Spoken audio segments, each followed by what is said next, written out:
नमस्कार दोस्तों, education trip में मैं नितेश कुमार आप लोगों का स्वागत करता हूं। दोस्तों, आज के दिन की वास्तविकता यह है कि मेरा मन थोड़ा अशांत है। इसका कारण यह है कि जब कभी भी मैं आप लोगों को पढ़ाता हूं, आप लोगों को किसी नए टॉपिक से परिचित कराता हूं, तो उन सभी टॉपिक्स के बारे में सबसे पहले मैं खुद पढ़ता हूं। उसके बारे में देखता हूं कि इसके लिए कौन कौन से ऐसी चीजें हैं जो प्रतियोगिता के दृष्टि से, प्रतियोगी परीक्षाओं की दृष्टि से आप लोगों के लिए सबसे ज्यादा इंपॉर्टेंट है। उसी कड़ी में आज हम लोग देखने वाले हैं जैविक संरक्षण के बारे में। और इन जीवों के संरक्षण के लिए हम लोग जब बात करते हैं तो हम लोग सामने कुछ ऐसे डाटा आज आने वाले हैं जिसको देख करके शायद आपका भी मन द्रवित हो जाए। दोस्तों, आज हम बात करते हैं कि सबसे पहले हमारे पर्यावरण के ऊपर जितना बड़ा संकट इस समय चल रहा है, उस संकट का सबसे ज्यादा जो मुख्य कारण है वो हमारे आसपास जितने भी राजा महाराजा पहले हुआ करते थे या फिर जितने भी शिकारी प्रवृत्ति के लोग हैं, उन्होंने हमारे कुछ जीवों को ऐसा कर दिया कि वह अब वर्तमान समय में हमसे दूर जा चुके हैं, यानी कि वह विलुप्त हो चुके हैं। कुछ ऐसे भी जीव हमारे आसपास हैं जिनकी संख्या अब मात्र गिनती की रह गई है, यानी कि अगर उन्हें अब समय रहते अगर उन्हें न बचाया गया तो उनकी मृत्यु निश्चित है, या फिर वो भी ऐसे ही हो जाएंगे जैसे कि वो हमारे लिए सपने हो जाएंगे कि उनको हम कभी देखा करते थे या फिर ऐसे जीव कभी हुआ करते थे। कुछ जीव ऐसे हैं जिनकी संख्या तेजी से घट रही है और कुछ जीव ऐसे हैं जो अपने एक निर्धारित क्षेत्र में ही रह गए हैं, इसके बाहर अब वो नहीं रह गए। दोस्तों, हमारा जीवन के प्रति ये कहा जाता है कि जितने भी जीव हैं वह सभी के सभी जीवधारी एक दूसरे के पूरक हैं, यानी कि जितने भी हम लोग हैं या फिर हमारा जीवन है, तो अगर हमारे लिए हम अगर जरूरी हैं तो उसी तरीके से हमारे लिए जीव भी जरूरी है। इन जीवों के बारे में अगर आप देखें तो आपको एक बात पता होगी कि एक व्यक्ति था जो ऑस्ट्रेलिया का निवासी था और उस व्यक्ति ने अपने पास दुनिया का एक सबसे बड़ा वर्ल्ड रिकॉर्ड बनाया। और वह वर्ल्ड रिकॉर्ड इसलिए था कि वह जंगलों में जाकर के चिड़िया और जानवरों की आवाज वह कैच करता था, यानी कि कैप्चर करता था। उनकी आवाज को वह रिकॉर्ड करता था। जब उसने Guinness book of world record बनाया तब उस व्यक्ति से पूछा गया, आखिर क्यों आपने यह कार्य क्या सोच करके किया?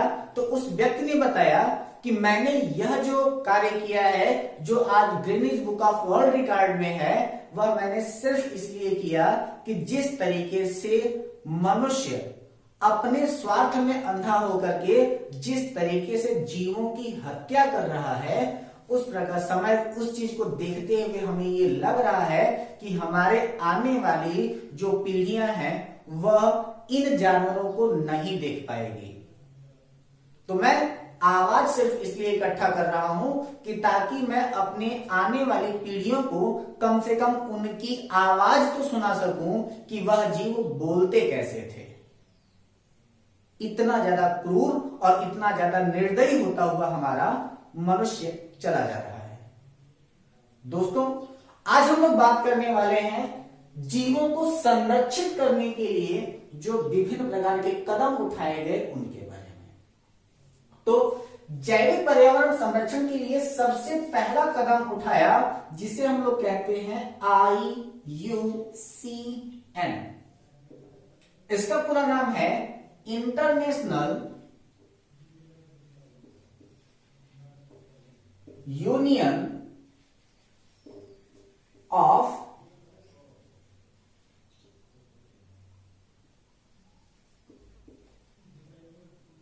Conservation nature. तो सबसे पहले international union of conservation nature ने इसके बारे में सोचना या फिर आवाज उठाना उसने प्रारंभ किया। और जब उसने आवाज उठाया तो जो आपका IUCN है इसका मुख्यालय है स्विट्जरलैंड, ठीक है। तो स्विट्जरलैंड में इसका मुख्यालय है। और स्विट्जरलैंड में यह जो आपका IUCN है इसमें जो आपके जीव प्रेजेंट टाइम में विलुप्त होने वाले हैं या फिर जो जीव विलुप्ति के कगार पर पहुंच चुके हैं उसके बारे में उसने एक सूची जारी किया। और जिसके अंतर्गत यह सूची जारी की गई उसे हम लोग कहते हैं रेड डाटा बुक। जो हमारी रेड डाटा बुक है उस रेड डाटा बुक में 4 प्रकार के पेज हैं। जिस 4 प्रकार के पेज को पहले वाले को हम लोग कहते हैं रेड पेज, दूसरे वाले को हम लोग कहते हैं पिंक पेज, तीसरे को हम लोग कहते हैं ग्रीन पेज और चौथे वाले को हम लोग कहते हैं येलो पेज, ठीक है। तो जब सबसे पहले जो आपका रेड डाटा बुक में जो आपका रेड पेज होता है वह उन जीवों को इंडिकेट करता है जो जीव वर्तमान समय में विलुप्त हो चुके हैं। जो आपका पिंक पेज है वह इंडिकेट करता है जो जीव प्रेजेंट टाइम में जिनकी संख्या सबसे तेजी से घटी है, यानी कि वह विलुप्ति के कगार पर पहुंच चुके हैं, यानी कि संकटग्रस्त। ग्रीन जोन में वह लोग आते हैं जिनकी संख्या तेजी से घट रही है, अगर उनका संरक्षण नहीं किया गया तो वो भी विलुप्त हो जाएंगे। उनको हम लोग कहते हैं संभावित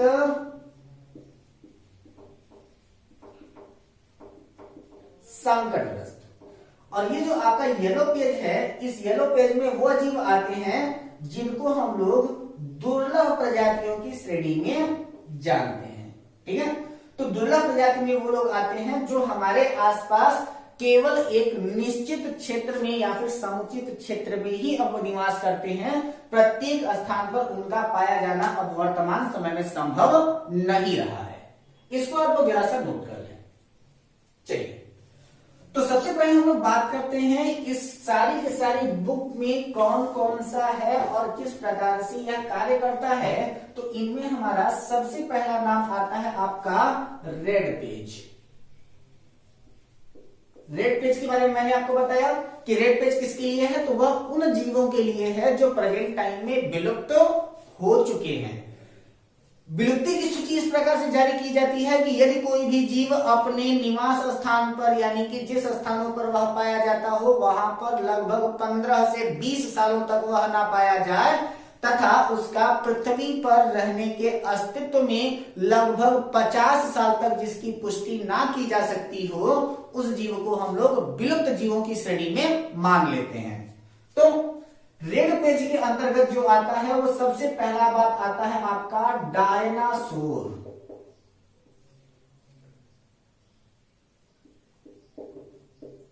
इसके बाद फिर चीन का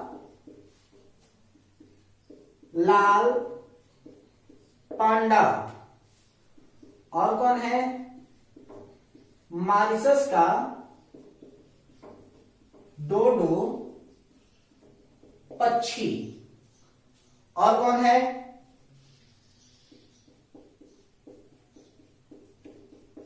लाल तोता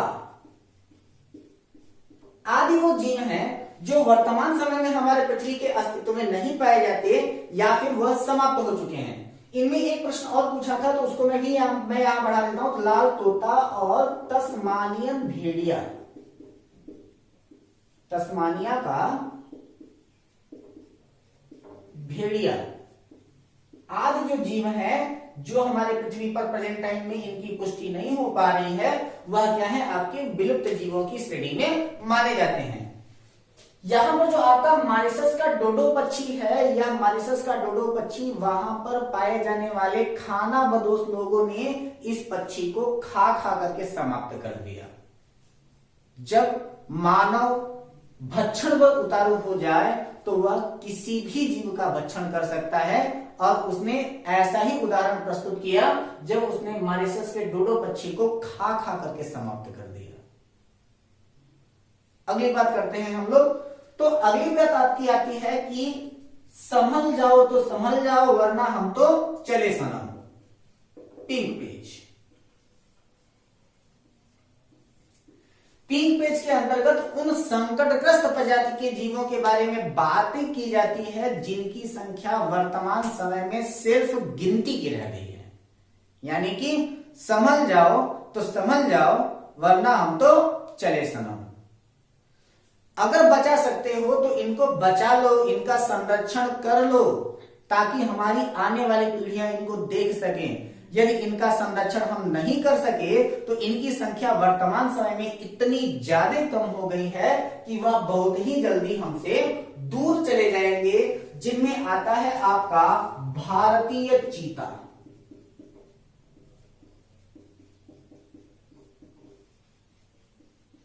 काला हिरण, सारस,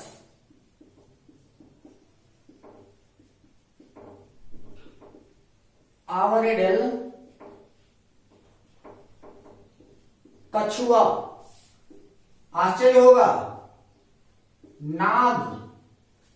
नाग भी क्या है आपका प्रेजेंट टाइम में आपके किस श्रेणी में आ चुका है? तो आपके संभावित संकटग्रस्त जीव की श्रेणी में आ गया है। इसके अलावा आपके गिद्ध, गौरैया, ग्रेट इंडियन वेस्टर्न, यानी कि गिद्ध, गौरैया, ग्रेट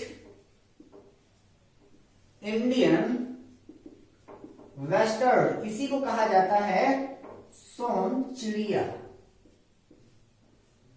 आज जो है प्रेजेंट टाइम में सबसे ज्यादा संकटग्रस्त जीवों की श्रेणी में आ चुकी है, यानी कि इनकी संख्या सिर्फ और सिर्फ गिनती की बची है। यदि इनका संरक्षण ना किया गया तो बहुत ही जल्दी हम इन्हें खो देंगे।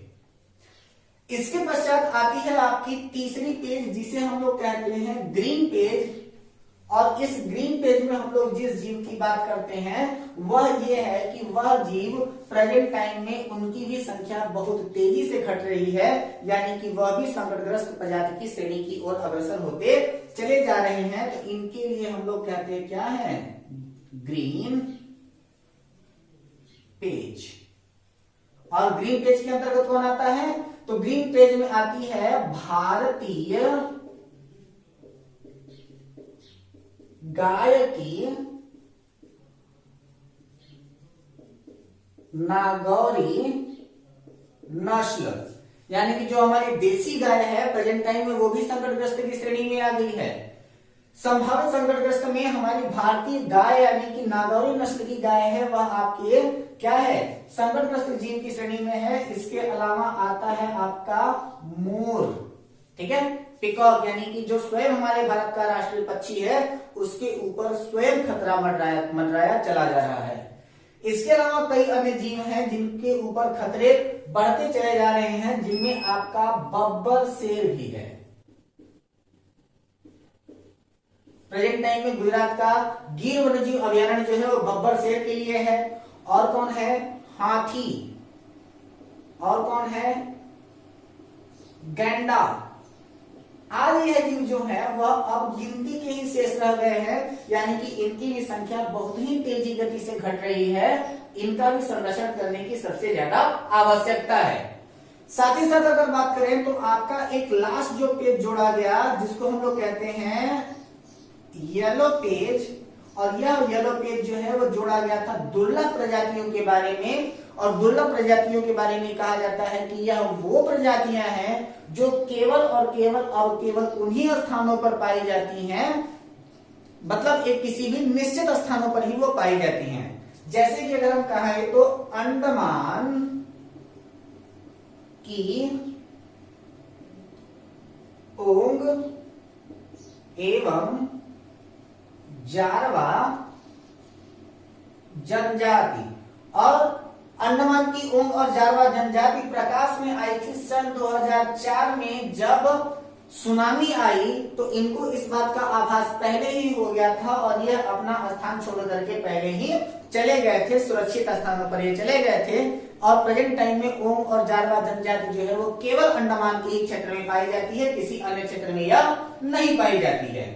इसके अलावा अगर हम बात करें तो इनमें आ जाता है पश्चिमी घाट की उड़न छिपकली, ठीक है, यानी कि पश्चिमी घाट के श्रेणी में पाई जाने वाली जो उड़न छिपकली है प्रेजेंट टाइम में वह भी आपके दुर्लभ प्रजाति की श्रेणी में वह आ चुकी है। तो जब यह सारे के सारे डाटा हमारे एक महत्वपूर्ण क्षेत्र को लगा जिसको हम लोग कहते हैं UNESCO, United nation inter educational scientific cultural organisation, यानी कि UNESCO,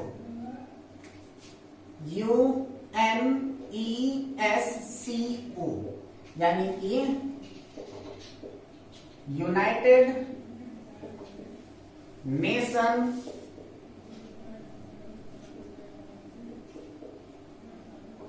educational scientific cultural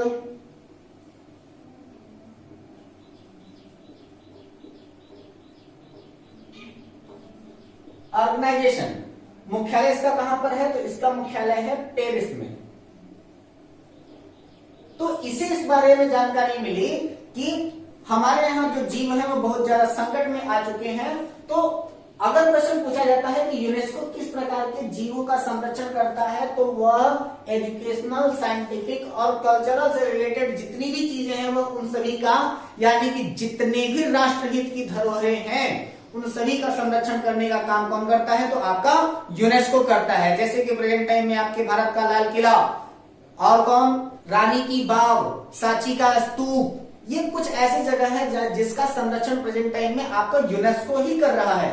present time में आपके जितने भी ये जो आपकी 2000 की नोट है, उस 2000 की नोट पर जो बना हुआ चित्र है मंगलयान, उसको छोड़ करके बाकी 10 की नोट, 20 की नोट और 50 की नोट, 100 की नोट, 200 की नोट, 500 की नोट पर जितने भी चित्र बने हैं उन सभी चित्रों पर बने हुए चीजों का जो रखवाली कर रहा है वह प्रेजेंट टाइम में आपका यूनेस्को कर रहा है। यानी कि जैसे 10 की नोट पर बना हुआ है कोणार्क का सूर्य मंदिर, 50 की नोट पर बना हुआ है हम्पी का रथ, 100 की नोट पर है रानी की बाव, 200 की नोट पर है सांची का स्तूप और 500 की नोट पर है दिल्ली का लाल किला।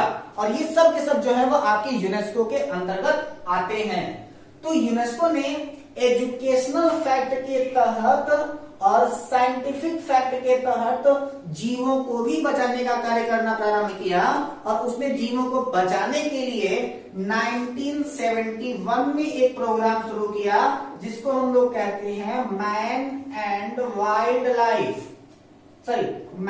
And biosphere. और इस मैन एंड बायोस्फीयर के तहत कई और प्रोग्राम चलाए गए जिसको हम लोग कहते हैं मैन एंड वाइल्ड लाइफ। दूसरा है मैन एंड एनिमल। तीसरा है मैन एंड ईवीएस यानी कि इन्वायरमेंट। चौथा है मैन एंड क्लाइमेट। इस प्रकार से कई अन्य जो है वो उनको चलाया गया, कई सारे प्रोग्राम चलाए गए जिसमें जीवों को विभिन्न प्रकार से बचाने के लिए अलग अलग जो है वो कार्य किए गए। तो 1971 में यानी कि सन 1971 में जब सबसे पहले मैन एंड बायोस्फीयर प्रोग्राम चलाया गया तो उसके बाद यह बताया गया कि जीवों को संरक्षित या फिर सुरक्षित किस प्रकार से रखा जाए। तो उस प्रकार से जीवों को सुरक्षित रखने के लिए यूनेस्को ने 2 प्रकार की चीजों के बारे में बताया जिसको हम लोग कहते हैं इनसिटू और इक्सिटू। तो हम लोग सबसे पहले बात कर लेते हैं कि आखिर ये इनसिटू और इक्सिटू है क्या। ठीक है, तो सबसे पहले बात करते हैं हम लोग INSITU यानी कि स्वस्थानिक के बारे में। तो ये आपका इंसिटू क्या है? तो जब कभी भी किसी भी जीव का संरक्षण उसी स्थान पर करते हैं उसे हम लोग क्या कहते हैं? इंसिटू कहते हैं। यानी कि जब कभी भी किसी भी जीव का संरक्षण करने के लिए उसके मूल स्थान पर भी उनका संरक्षण किया जाता है, तो इसको हम आसान भाषा में लिखते हैं क्या कि जीव का संरक्षण उनके मूल स्थान पर करना। ठीक है, यानी कि जीवों का संरक्षण हम उनके मूल स्थान पर करते हैं, यानी कि जहां पर वह जीव पाए जाते हैं उसी स्थान पर उनका संरक्षण हम करते हैं। और इसके तहत सबसे पहले हुआ क्या कि कुछ आपके वन्य जीव अभयारण्य, कुछ आपके राष्ट्रीय उद्यान और कुछ जो है वो जीव मंडल रिजर्व बनाए गए। तो सबसे पहले होता क्या है कि इनमें बनाया गया क्या कि क्या क्या बनाया गया? तो जीवों का संरक्षण करने के लिए वहां पर कुछ महत्वपूर्ण चीजें बनाई गई, जिनमें से होता क्या है कि सबसे पहला बात आ जाता है वन्य जीव अभयारण्य। और प्रेजेंट टाइम में हमारे भारत में 535 वन्य जीव अभयारण्य है। दूसरा आता है राष्ट्रीय उद्यान, राष्ट्रीय उद्यान, और प्रेजेंट टाइम में भारत में 105 राष्ट्रीय उद्यान है। और तीसरा है जीव मंडल रिजर्व, और प्रेजेंट टाइम में हमारे भारत में 18 जीव मंडल रिजर्व हैं, जिसमें से 10 जीव मंडल रिजर्व को यूनेस्को नेटवर्क में मान्यता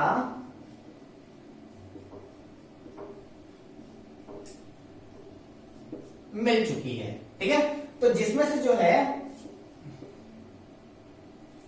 10 जीव मंडल रिजर्व को यूनेस्को नेटवर्क में मान्यता दे दी जा चुकी है। तो अब यहां पर बात क्या किया जा रहा है कि 18 जीव मंडल रिजर्व, उसमें से केवल 10 को ही यूनेस्को ने मान्यता क्यों दिया? तो इसका कारण यह है कि हमारे यहाँ जो जीव मंडल रिजर्व होते हैं उन सभी के सभी जीव मंडल रिजर्व का एक वास्तविक स्वरूप होता है, और जो उस वास्तविक स्वरूप का पालन करता है यूनेस्को सिर्फ उसे ही मान्यता देता है, किसी अन्य को वह मान्यता नहीं देता है। तो इसके अंतर्गत अगर हम देखें तो हमारे यहाँ सबसे पहला बात क्या आता है कि जो आपका जीव मंडल रिजर्व है, उस जीव मंडल रिजर्व का जो सबसे ज्यादा सेंट्रल पार्ट होता है, उसी सबसे ज्यादा सेंट्रल पार्ट को हम लोग कहते हैं कोर। ठीक है, तो जीव मंडल रिजर्व का जो सबसे पहला भाग होता है उसको हम लोग कहते हैं कोर जोन, और उस कोर जोन में किसी भी बाहरी व्यक्ति का प्रवेश नहीं होता। बाहरी व्यक्ति का प्रवेश नहीं होता। ठीक है, इसके बाद का जो भाग होता है, इस बाद वाले भाग को हम लोग कहते हैं बफर जोन। ठीक है, तो ध्यान से एक एक करके आप लोग इसको भी बनाते जाइएगा। तो सबसे पहला क्या होता है कि आपका कोर जोन होता है, कोर जोन के बाद जो होता है वो आपका क्या होता है? बफर जोन होता है। और इस बफर जोन को पर्यटन के लिए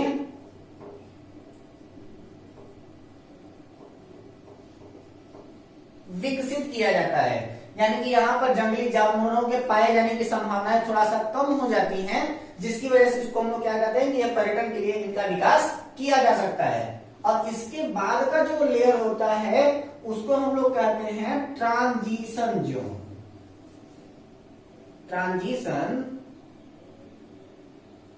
जोन, और यह जो आपका ट्रांजिशन जोन होता है उसके लिए हम लोग क्या बात करते हैं?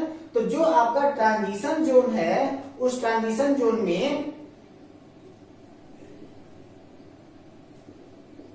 आवास बनाने की छूट दे दी जाती है। जो आदिवासी प्रजातियां होती हैं वह सारी सारी आदिवासी प्रजातियां वहां पर अपना आवास बना सकती हैं। ठीक है, तो ये आपका जो है वो जीव मंडल रिजर्व का स्वरूप होता है। इसके बाद जो आपका अगला भाग है जिसको हम लोग कहते हैं परिस्थानिक, और उस परिस्थानिक के अंतर्गत हम लोग क्या कहते हैं EXSITU, यानी कि परिस्थानिक। ठीक है, और परिस्थानिक के अंतर्गत क्या होता है कि किसी भी जीव का संरक्षण वह उसके मूल स्थान से हटा करके किसी अन्य स्थान पर करना, यानी कि जीव का संरक्षण उनके मूल स्थान से दूर अन्य स्थान पर करना। ठीक है, तो जीव का संरक्षण उनके मूल स्थान से दूर जब किसी भी अन्य स्थान पर करना होता है तो उसके लिए हम लोग कुछ एग्जांपल ले लेते हैं, जैसे कि आपका है आपका चिड़ियाघर। ठीक है, चिड़ियाघर में सारे सारे जानवर जो हैं वो आपके पकड़ करके लाए जाते हैं। तो चिड़ियाघर को हम लोग बायोलॉजी की भाषा में या फिर हमारे पर्यावरण की भाषा में इसे कहा जाता है जंतु उद्यान, जहां पर उन जानवरों की देखभाल की जाती है। इसके बाद अगला होता है आपका वनस्पति